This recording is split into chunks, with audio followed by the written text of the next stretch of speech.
Okay, I'll admit the students now.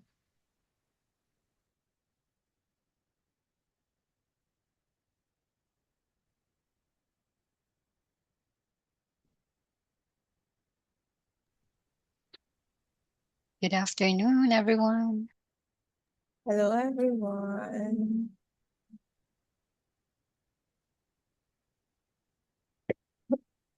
Ooh, hi guys. How are you?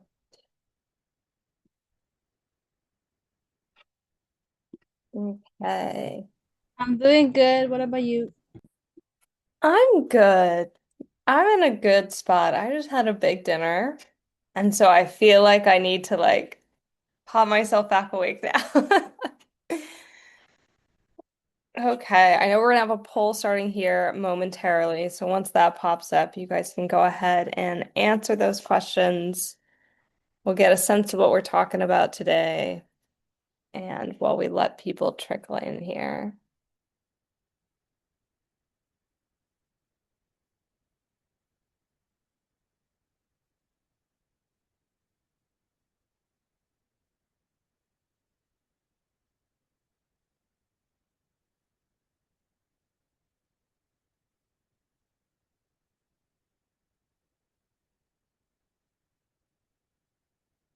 Hello, everyone.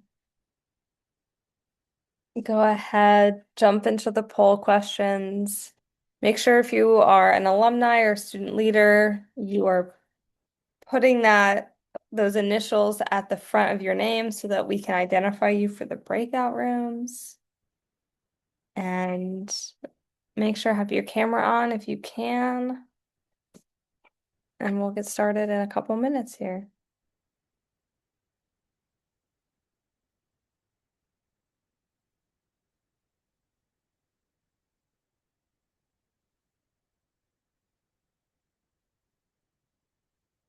This might be the most evenly split of questions that we've ever had, which I feel like is exciting for class today.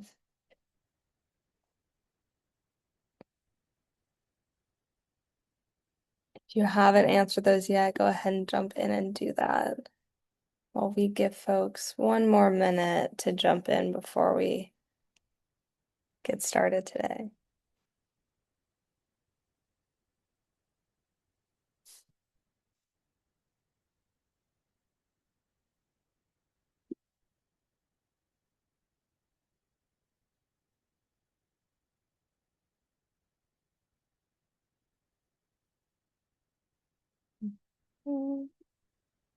Okay, let's go ahead and look at these poll questions. So I don't think we got there last week. We kind of rushed last week at the end a little bit. Um, but we are talking about problem solving this week. So, first question, when you face a problem, what's your first instinct?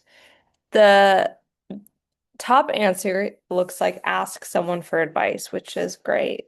And then number two is try to fix it right away, which I get that instinct. Let's get the stress and the tension to go away as quickly as possible. That is a very, very human response for sure. And that makes a lot of sense. Okay. Which step do you think people skip most often when solving a problem? Testing different options and defining the issue early are both our top two answers. So we're going to talk about both of those in a lot more detail today, as well as the planning piece, but we'll go certainly deeper on defining the issue and looking at all of our different options. And then last, this literally might be the most evenly split question we've ever had. Which phrase best describes your problem solving? We have fast fixers, detectives, planner, and the improviser. So we're across the board, which will be hopefully make for some fun group discussions and breakouts today. There is certainly not a right or a wrong way necessarily there's not a one size fits all way to deal with problems. But what we're going to talk about today is some specific strategies and frameworks that I think are awesome to have in our arsenal and in our toolkit. So when we find ourselves in the midst of a problem, or maybe something's not going the way that we want, or even I have a really big goal and I have to figure out what are all the steps that I'm going to take to try to achieve that. Um, we have some things that we can look at, some tools and some frameworks that can help us to figure out, okay, how do I tackle all of this, especially if it feels really big and really daunting? So that is what we're up to today. If we want to go ahead and we can close out that poll and we can open up the slides while the last couple folks trickle in here. Perfect. Okay. So I do want to give us a minute because I know that we rushed at the end of last week and we were talking about taxes. So if we want to go to the next slide before we jump into problem solving. Last week we did cover taxes. We talked about what taxes were, why we paid them, the different tax types of taxes that we paid. We got into some of the detail around filing taxes and paychecks and all of that good stuff, but I know we covered a lot. And I do want to just see if anybody has any outstanding questions or things that they've been thinking about from last week that maybe they didn't have a chance to get an answer to or maybe they're just hoping for some more clarity on. So I do want to pause and just give us a moment to ask any questions from last week that maybe didn't get answered.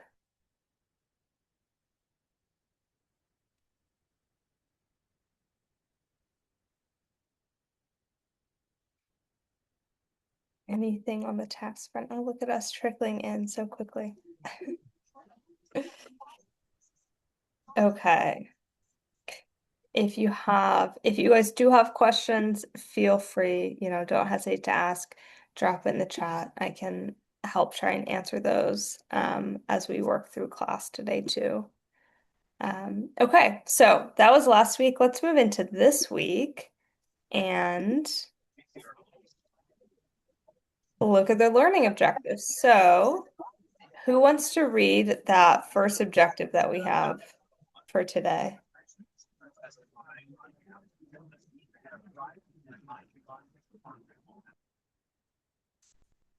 Genesis, thank you. Yeah. Learn and apply the six-step problem-solving circle to define issues clearly, generate options, test solutions, and create actionable plans that can be refined through reflection and adjustment. Yes. So the problem solving circle is going to be our first framework and technique that we can use. So when we have a problem, that will be one of the options, one of the tools that we can lean on to help us figure out, okay, what am I actually going to do? How am I going to wrap my mind around this and figure out a next step? So that's one thing that we're going to cover. Who wants to read bullet point number 2? Yeah, Lizzie. Hold on.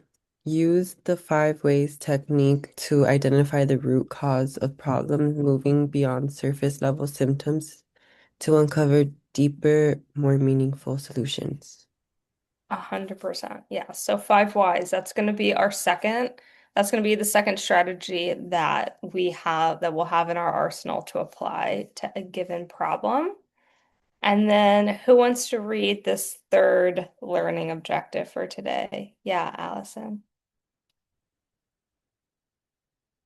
Strengthen critical thinking by developing a growth mindset, breaking complex problems into smaller steps, and practicing creative exploration to generate innovative and effective solutions. 100%. So the growth mindset should like be ringing in our mind, right? We've talked about the growth mindset. So again, we touched on it a few weeks ago, but when we're thinking about that in the growth mindset in the context of problems, when we are in a growth mindset, we are more eager to take on challenges and do things new and be okay with not having it all figured out, right? And part of the growth mindset is always asking, what can I do differently? What can I learn from this? What options do I have? It's about being creative and like being okay with being uncomfortable. So, part of why I love these strategies is like we might be sitting there and saying, I want to be in a growth mindset. I want to take on a challenge, but it can feel really daunting, especially as the first time we've been through something. or it's really big, or it's different, or it's new, right? And so these two different techniques that we're going to talk about today just give us some options and a little bit more guidance on how do we potentially deal with those situations. So that is the lay of the land for today. If we want to jump into that first framework. Okay, so there are going to be 6 steps here to this framework. So this is the problem solving circle, and I'm a visual person, so hopefully having the visual is helpful for you guys too. But we start at the top and then we go clockwise. So when we have a problem thrown at us, the first thing that we want to do is define the issue and make sure that we really know, okay, what is the actual thing that I'm trying to solve for? So for anyone who said that they are like fast acting when it comes to a problem and they just jump in and try to fix things. Sometimes we think that we're fixing the issue, but we haven't actually identified what is the real issue that's going on here. And so making sure that we're actually taking a step back and we're making sure that we have clarity around like, okay, what is it that I'm actually trying to solve can be super helpful. We want to distinguish between what is a symptom. So maybe what's something that's surface level that we are dealing with versus what's the actual root cause of the problem. The 5 whys technique that we're going to talk about later can be helpful in doing that, but I do want us to work the muscle of really just asking the question of like, is this the real issue or is there something deeper, right? Once we feel like we have really defined the problem, the next thing that we want to think about is, okay, what are all of our options? And when I'm working with folks, I literally taught a class on this earlier today. What I always talk about is like when we get to this part of the framework, it's like how many options, like we just want to be creative. It's not that you're gonna do every single option that you come up with, but it's about how can we be really creative and thoughtful and think differently in the about a problem and just brainstorm as many ideas as we possibly can without having any judgment towards them. We're gonna evaluate them later, but like the idea with step number 2 is like, let's just throw anything at the wall. Like, doesn't have to be a good idea because we never know what that's going to spark, right? And so it really is trying to think outside the box when we get to this second step, which is developing options. The next thing, once we have this like laundry list of like, okay, these are all the things that I could possibly do, then we want to start to test them. And when we say test them, it's really about, okay, we're going to take a deeper look at all the options and really start to think through which one is going to make the most sense for the situation, which is going to have the impact that I'm actually looking for. None of this stuff is guaranteed, but again, we're using our best judgment, right? So we want to think about which of these options like feels the most feasible, right? Like which one can I maybe do by myself versus which ones do I need other support for? Um, which ones, do I need extra resources for? Which ones do I already have everything that I need to do that option? That's one criteria that we might look at. I think just thinking through the pros and the cons is something that most of us are probably familiar with on some level, right? It's like, okay, if I went with this option, what are the potential upsides? What are the potential downsides? And just allowing us to be a little bit methodical and actually think through the pros and the cons for each of those options. What are the likely outcomes? Like, what do I think is going to happen? How do I know if this might be successful or not? Those are kind of all of the types of questions that we want to ask when we are analyzing all of the things that we come up with before we actually choose the one that we ultimately want to. So I just went through the first 3 steps, which was kind of a lot there. What questions do you guys have about either defining the issue, developing the options, or testing the options? Anybody have questions? Okay. Once we've gone through that, then we're going to select an option. So again, we're not going to do all of them. Baby steps. You want to think about like what are the 1 or 2 things out of all the ideas that I came up with that I actually think is going to be best for me based on all the information that I have right now, and you're going to pick the best option. Then it's about, okay, I have that option. What's the plan? It's really easy to be like, okay, now I want to go do the thing. And we do like the quickest version of it. And again, for like bigger, this is a framework that's going to be really helpful for like bigger, more complex things. And so just because I know the strategy that I want to use, sometimes it can be helpful to even piece that down into smaller um, steps and actually make a plan. How am I going to make this useful for me? What is this going to look like in like day to day? How am I going to make this practical? And then once you have that step-by-step plan with maybe timelines or resources, people you're going to talk to, all of that written out and planned for, then we just get to go execute the plan. Um, I think sometimes giving ourselves the time and the space to actually say, I'm going to plan this out can feel really, it can kind of feel like stressful or anxiety inducing because we just want to solve the problem as quickly as possible. And again, especially if it's a big thing that we're trying to solve for, it's not probably going to get fixed in like one action, right? So giving ourselves a chance to plan all of this out is going to set you up for success. So I want to go through an example because that was like, that was a theoretical case, right? But let's just say the issue is, I'm always late for, like, I keep showing up late for school. I keep getting there 5 minutes after the bell, and that is the issue. And that is the problem that I'm having. What are some options that you guys might throw out? You can either raise your hand or throw them in the chat. What are some options for how things that you could potentially do to solve that problem?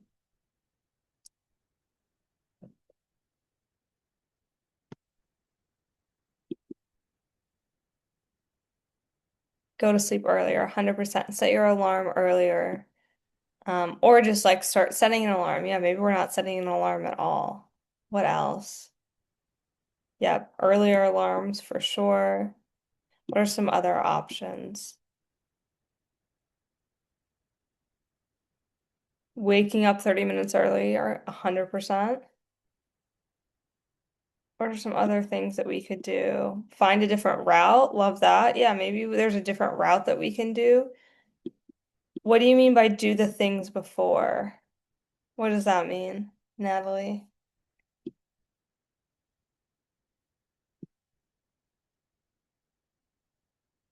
I'm looking for Natalie. I don't see her. Oh, like your homework. Yeah, totally. Yeah, maybe you're waking up in the morning and you're trying to scramble to get your homework done, and that's what ends up making you late. Plan your schedule out well, 100%. So it could be a scheduling thing, it could be a routing thing, it could be a going to bed earlier, it could be setting our alarms for a different time. Um, Maybe you can ask for support from a sibling or a parent to like, hey, will you double check that I'm actually out of bed at 7 o'clock or whatever time it is, right? So we've got all these options. It's like, okay, are we probably gonna go all do all six of those? Probably not.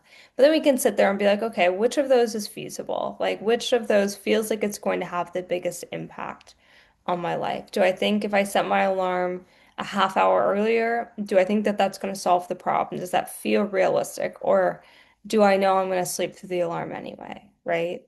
Um, Maybe if I know I'm like super tired in the morning, maybe kind of like Lizzie's suggestion, maybe that means I should probably go to bed earlier, right?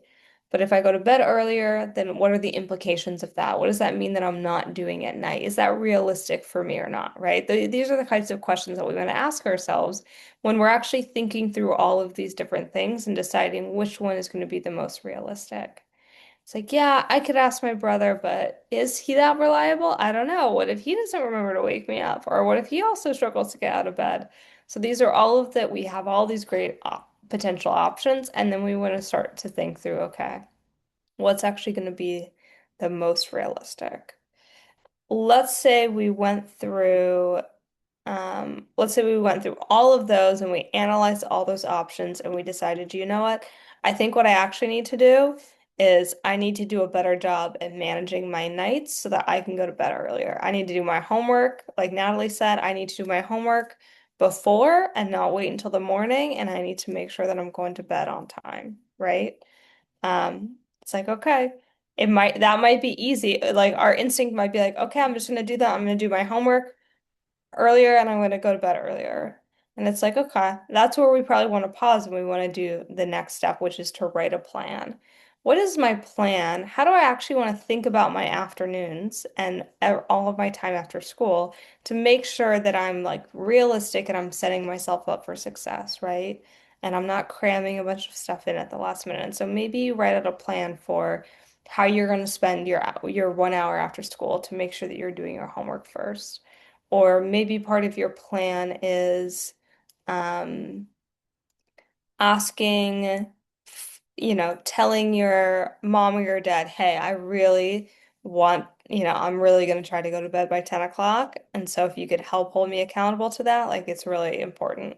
And so maybe we start to say, okay, when am I going to have that conversation with my parents so that I can like let them know what my new schedule is going to be, right? So you just go a little like a few layers deeper and actually give yourself the space to fully think through what that option is going to look like. And then it's executing the plan. And it may not go perfectly. Then we just make adjustments in real time, right? But that hopefully gives us a sense of what this actually looks like in practice. So it might feel like, oh, this takes a little bit longer than how I'm used to solving a problem. But I think you get a much more robust strategy on the backside, right? And you're actually making sure that we're getting to the heart of the issue. What questions do we have? Is that making sense? Go ahead, put in the chat on a scale of 1 to 5, how confident do you feel about potentially using this yourself? 5 being, I totally get it. I could use it right now. 1 being, I'm really lost. I don't know. I wouldn't know how to use this right now.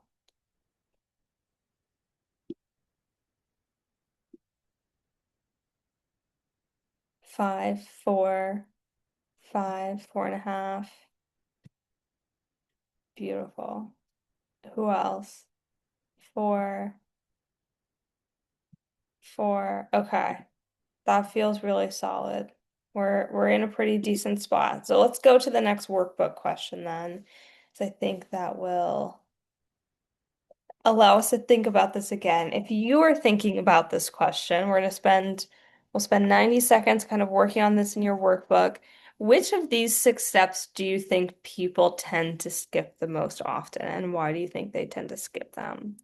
We'll give you 90 seconds. Go ahead and capture your thoughts in the workbook, and then we will talk about it as a group.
Okay.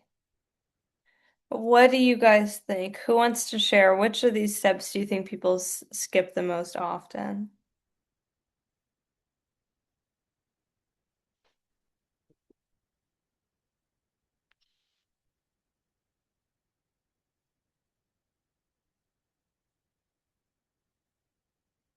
Someone who hasn't shared yet. Oh, wait, we've got stuff in the chat. Defining the issue, defining the issue. Who has an example of, or why developing option steps? Okay, we've got a couple. For folks who are saying defining the issue, why do you think it's easy to skip that step? It can probably people often like skip it because they're often too busy thinking of what they want to do rather than what's the actual problem to solve it. 100%. Yeah, we like jump into action mode. We jump into solve it mode. And it's like, oh, sometimes it can feel better to feel like, oh, I'm just solving something as quickly as possible. It like makes the tension go away. But if we don't solve the real issue, that same thing will keep coming back up over and over again, right? If we keep sleeping through our alarm, and so we keep showing up late for school, and I'm like, you know what? I just need to set my alarm earlier. I'm going to keep setting my alarm earlier to give me more time. Well, if the problem was that I'm so tired that I keep sleeping through my alarm, is setting my alarm earlier and earlier probably going to change anything? Probably not, right? We're probably going to keep running into the same problem. We might have felt like, oh, yep, solved it. Set my alarm 5 minutes earlier, easy. But really, there was something the night before that we had to change that would actually help us to solve the problem and make it easier for us to wake up earlier. Does that make sense? As an example of that. Um, what else? Who had something besides define the issue? Who wrote down a different step? Yeah, Genesis. Yeah, I wrote about writing the plan because I feel that many people, whenever like they have an issue, they just want to like jump right into actually fixing it rather than, write something out. They feel like it's slowing down their process. 100%.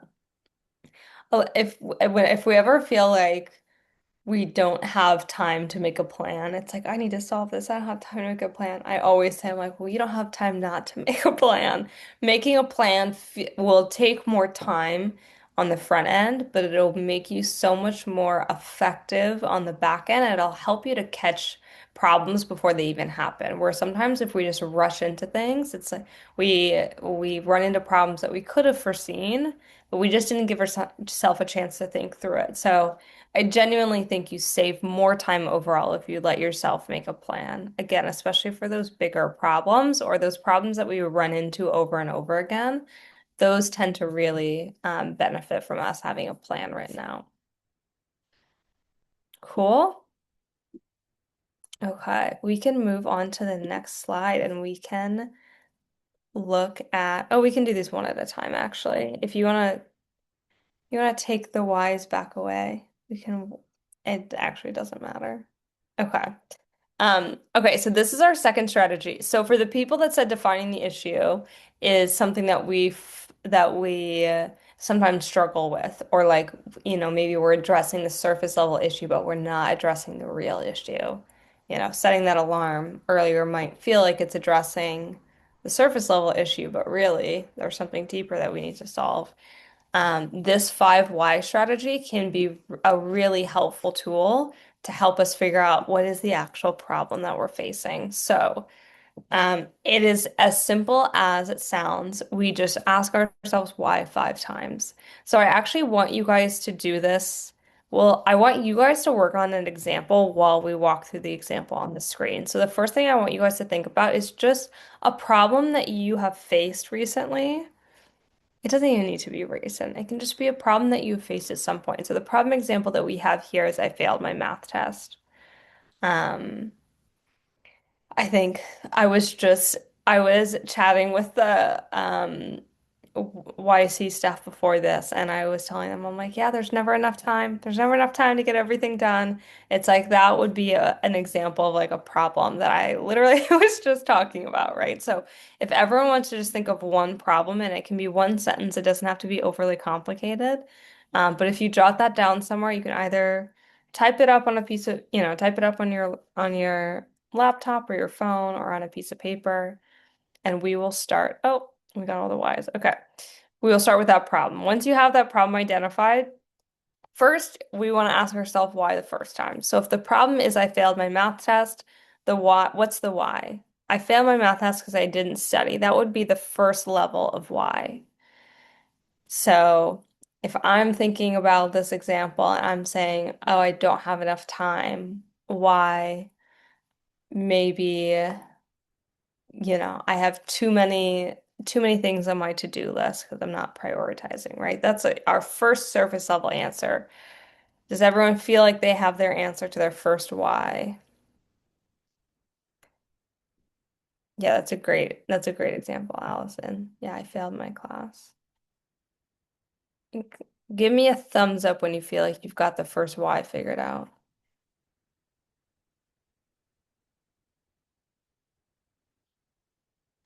Okay, we're gonna go to the second why. So, if this is the problem, I failed my math test and my study and I studied, and the first why was I didn't study. My second why is, if we want to go to the next why, I didn't schedule study time. So that's the second level why. So everyone come up with your second level why to your problem.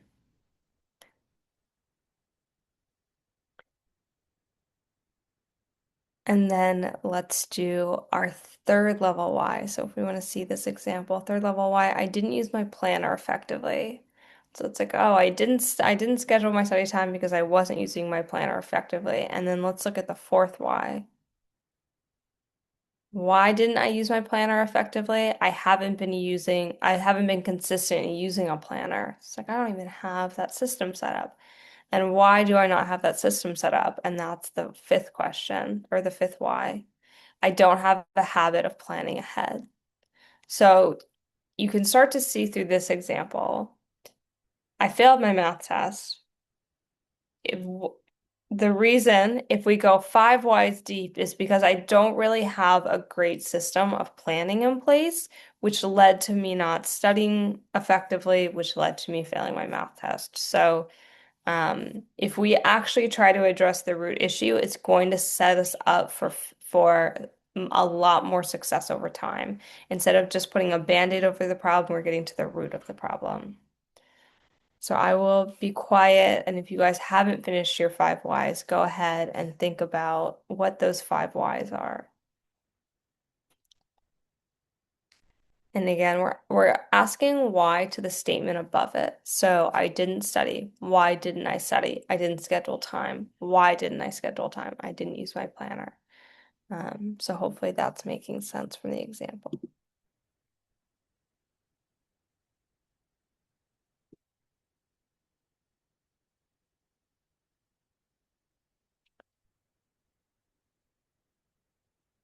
Okay.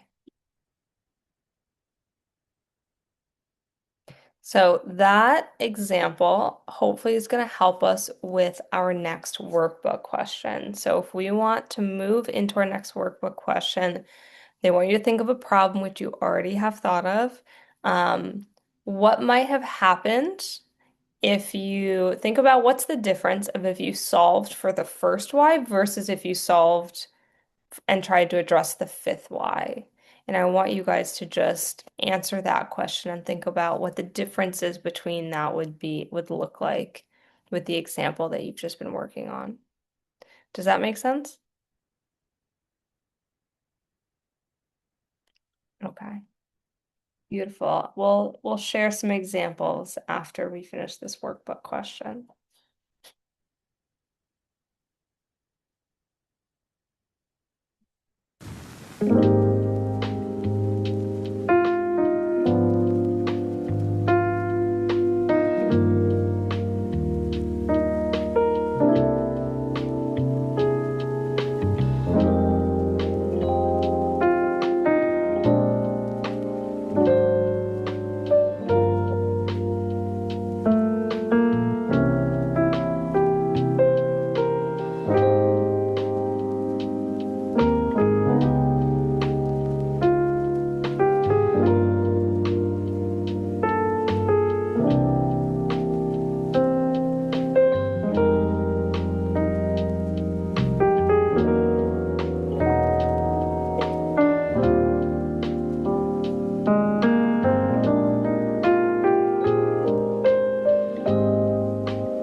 Okay. Who has a good example to share where you feel like your fifth why got you to a different, helped you get to like more of a root of the problem than the first why? Who wants to talk us through an example that they came up with? Maybe someone who hasn't shared yet. Get your participation points.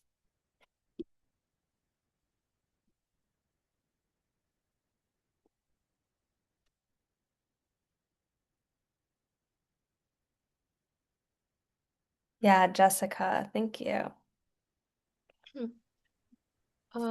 So a problem that I faced recently is that one of my grades for one of my classes has gotten lower, Mm-hmm. and the primary reason is because I didn't do some assignments, and that's why my grade has gotten lower. But if I had stopped at the first why, I think I would have just continued to like not do the assignments and like be lazy about it, because I kind of don't really look into like how to fix my bad habits, and I feel like that's something that I need to fix because it just becomes a really bad pattern, Yeah. and that's when I start like doing worse in my classes, and I don't want that to happen. What was the fifth why that you got to? What was your final why? I'm not prioritizing I'm not prioritizing my goals in like the correct order, or just things that I have to do in general, because throughout the day, like after school, sometimes I like go on my phone and I get distracted and stuff like that. So I just came to the conclusion that I'm not prioritizing things well, and I'm just kind of being. Oh, you went on mute. I think we got the gist. Yeah, you're back. Sorry. No, you're good. We got most of what you said. You just went on mute right at the end there, I think. No, that's a great example of it's like, oh yeah, I just need to do the assignments. It's like, okay, that's great, but why were we not getting the assignments done? Oh, that's like, oh, now I'm figuring out I need to prioritize differently so I can set myself up for success in the long term. So that's a really, really good example. Anyone else? Who else has an example that they want to share? Yeah, Dante. Um, I was late to a morning event, so my first why was because I woke up late, Mm-hmm. and my second why was because I didn't sleep so well the night before. My third why was because I didn't really take time to get ready, so it's kind of like waking up and going back to sleep a lot. Mm-hmm. And then my fourth why was because I was deciding to stay up a little bit late, Mm-hmm. and my fifth why was I guess that because I was doing homework and I didn't do it earlier, so I could get other stuff done earlier as well. It's a great, again, that's like such a great example of like, oh, let's get to we're getting closer to the root of the problem versus just trying to solve the surface level problem. Let's do one more. Does one more person have an example of their five whys? You don't have to say every single one, but you can give us the punchline.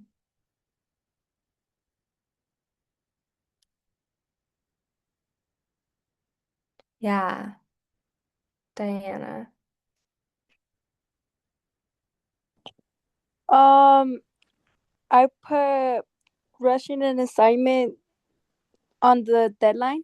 Mm-hmm. My first why was because I was procrastinating. My second why was choosing my sleep over doing it. Mm-hmm.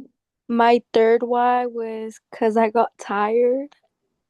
My fourth why wasn't feeling it. And then my fifth why was because I think I was in reality just lazy to do my work. Mm-hmm. I also would say when you were saying, oh, because you were tired, I would think about, oh, why were you tired? Like, what was going on that had made you tired? That's, Um, I think I was just like tired in general, like of the day. Mm-hmm. Yeah. Had like a lot on your schedule that day, for instance, something like that.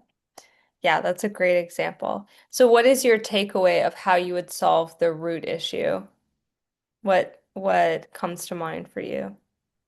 Um, Probably like not procrastinate and do it when like it's given, because they did give me plenty of time to do my work.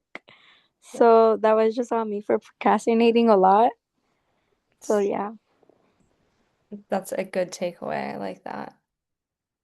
Okay, so we feel good about the five whys. Again, I think that this can be a helpful tool for us to have in our toolkit. So when we run into a problem, it just helps us to gut check, like what's really at the heart of what's going on here. So we can move on to the next slide. So the next slide gives us a couple of just things to keep in mind from almost like a mindset perspective, when we're thinking about coming up with these new strategies and solving problems. So the first one at the top is just the idea that old solutions don't always work for new problems. This is really tied into the growth mindset work. So again, the idea, one of the hallmarks of the growth mindset is we always want to be open to new ideas, new approaches. And so doing something differently than how we've done it before, it might feel a little awkward at first, but it could actually end up being more effective. So always just staying open-minded to like maybe there's a new, different way to solve this problem. Um, so that's one thing to keep in mind as we're thinking about how do we like check in with our ideas and make sure that we're on a good path. The second is that people don't need to fix an entire problem all at once. So I don't know if you guys have ever heard the analogy of or like heard the joke of like how do you eat an elephant? And it's like one bite at a time. Like we don't try to eat an elephant whole. I feel like such an old person making that analogy, but it's like, oh, you just even if it's a big problem, like you still have to tackle it one bite at a time, right? And so taking pressure off of ourselves that like I don't need if I feel like I'm struggling in a class and I need to get my grade up, that's not going to happen in 1 week or, one day, 1 week. Like, I need to think about what are all of the incremental pieces over time that I can do to like see that success go up. If I'm trying to earn a spot on a sports team, it's like that's not going to happen in 1 day. Like, what are the things that, what are the different strategies and solutions that I can put in place to get myself better over time? So, particularly with those bigger problems or bigger goals, it's not an all at once thing, right? And then last, creativity grows when people explore many options before deciding. So the idea again of letting ourselves not just go with our first instinct. Like I'm gonna keep going back to the alarm example, right? Where it's like I'm late for school. Our first instinct might be set my alarm for earlier. Giving ourselves a chance to be like, first instinct, it might be the one that we go with, but it also might not. And like when we force ourselves to keep thinking about new options, we just get more creative juices flowing and new ideas might come to surface that we wouldn't have come up with before if we just went with our first gut instinct. So these are all like really good thought processes to keep in mind when we're having to tackle a problem, right? So with that, with the idea of splitting it, eating an elephant in one bite at a time, I want us to go to this next workbook question. What we are actually going to do is we're going to go into breakouts and talk about this.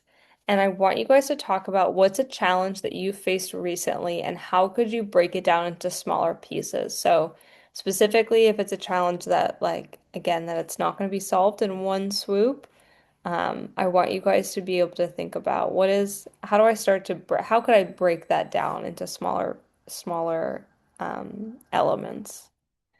And you guys can learn from each other and hear what examples other people have run into and how they are breaking those into smaller pieces.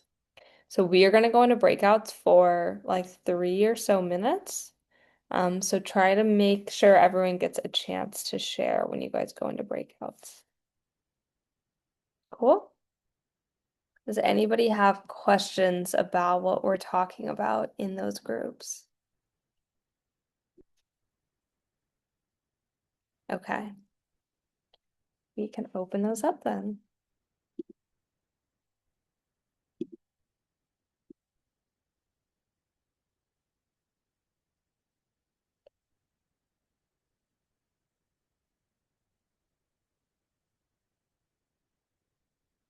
Oh, those are really big groups. Okay. We didn't have as many alumni or student leaders, huh? Yeah. All right. I will just jump into the breakout rooms. Yeah, I might do the same thing.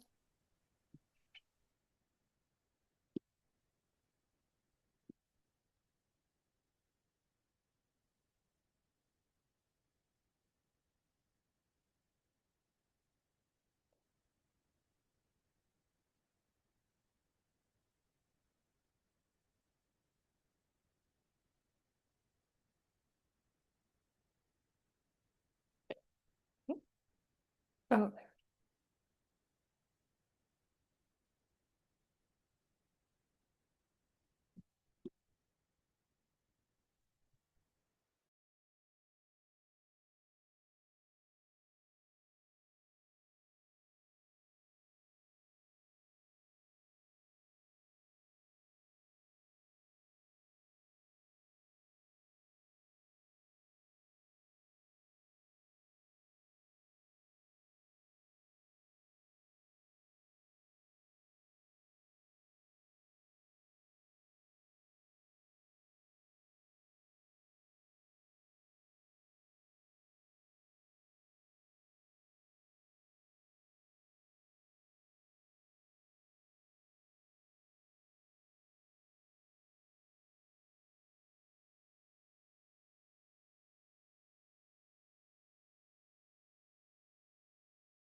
we're back. That went so fast. Does anybody have an example that they would like to share from their breakouts, or if maybe you didn't get a chance to share in your breakouts, would you want to share now? What is one example of a problem that you're facing that you could break into smaller pieces? Yeah, Lizzie. A problem that me and my peers were talking about was procrastination about doing homework or studying. What is an example of what it would look like to break that into one smaller step? It could be like like for the whys we would like because the class is either too hard or it's too easy or complicated. Um just finding the reason why we lack on wanting to do the work. 100%. Using that like five whys technique for sure. Was it Michelle? Somebody had their hand, someone else just had their hand up too. And I missed them. Anyone else have an example? I think that's super relatable. Yeah, if there's the class or the thing that we're a little bit more hesitant of, how do we start to break that down? Yeah, Diana, you want to go next?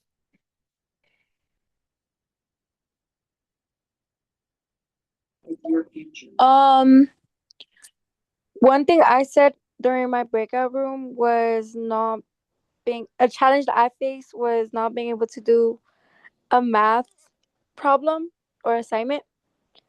Um, the way I broke it down into pieces was to try to understand it myself. Mm-hmm. And if I couldn't do that, I asked help from my peers. And then I contact my teacher about needing extra help. And then I went to tutoring after school. That's great to like look at, and that even kind of goes back to that first framework that we did, where it's like we can come up with a lot of different options, and some of them maybe, we can use multiple of them over time. So that's a great example. It's one more person who hasn't had a chance to participate yet, want to share an example of a problem? Yeah, Michelle. For mine, I put like procrastinating. Mm-hmm. Because it's like a big problem, especially because I'm in my last semester of like high school, so it Oh like yeah. matters a lot. So, a way I can break it down is like focusing like on why I'm procrastinating or like what classes or assignments like I'm struggling in. 100%. And when it can feel like, oh my God, I don't have the motivation to do anything, it's like, okay, let's just focus on one class at a time. Or like when we're sitting there, it's like, let me just focus on this one assignment that I need to do. I don't need to try to solve for all of it all at once. We're just going to do this one step at a time. So that's a great example. How are we feeling about using some of these different problem-solving techniques? Do you guys think it's helpful to have the frameworks? Is there one that did you like the first one a little bit better? Did you like the five whys a little bit better? What are your guys' impressions as we sit here at almost at the end of class?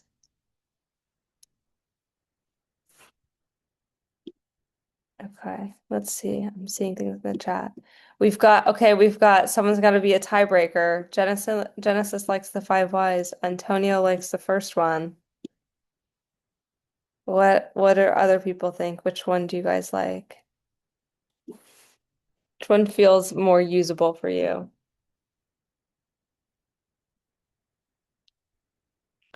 Five whys. I'm seeing five whys. I love it. Yeah, like I said at the beginning, there is not a one size fits all solution. Breaking down into smaller pieces, five whys, like it's kind of like the poll questions where everyone has a different way of tackling problems. We can all use whichever tools make the most sense for us and feel the easiest and feel the most applicable to that situation. So I think it's nice to know that we have multiple strategies and you can lean on whichever one feels the most intuitive to you, right? Okay, so with that, I think we can move onto the next slide, which is giving us a little bit of a glance of next week, which is all about being our own decision architect. So, um, we're going to talk about nudging and how we can use that to support our goals. We're going to look at the things that influence our daily decision makings, and just have more awareness around us making really intentional choices that can get us to the outcomes that we want. So we're going to go into a lot more detail on like how we set ourselves up for success when it comes to that. But before we wrap up today, we're going to give you 90 more seconds, I think, on the next slide to just wrap up any workbook questions that you haven't had a chance to finish. And I will give you a chance to do that right now.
Okay, so hopefully you guys got a chance to wrap all of those up. And I think all we have left are announcements.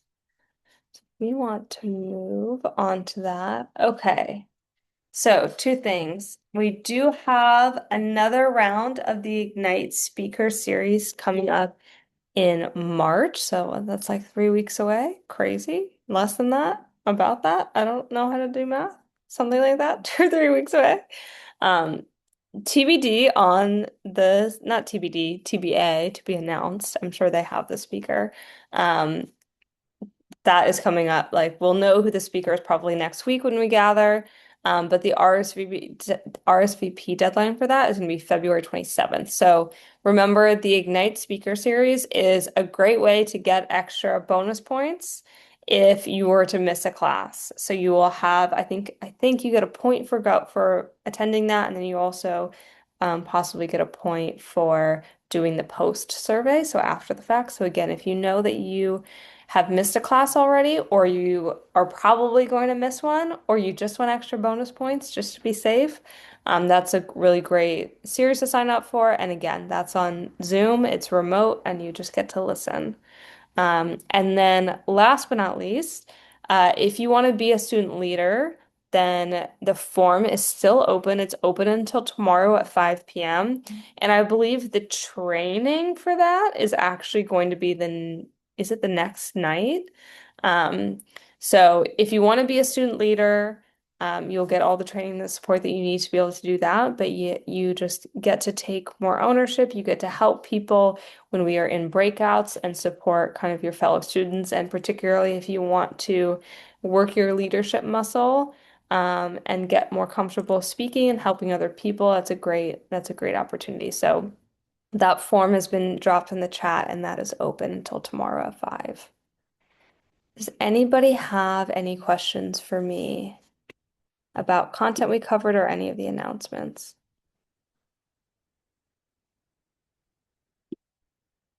Well, then we have wrapped up right on time, and I hope you guys have a great rest of your night, and I will see you guys next Wednesday. Thanks, Yeah. everyone. Yes, thanks, everyone. And by the way, just another announcement. So the Oh, yeah, just kidding. we actually extended the deadline to sign up for the field trip this Saturday. So actually, I think we have 11 more slots open. So if you're interested to join, if you have not signed up yet, so please do so. The link is on the chat box.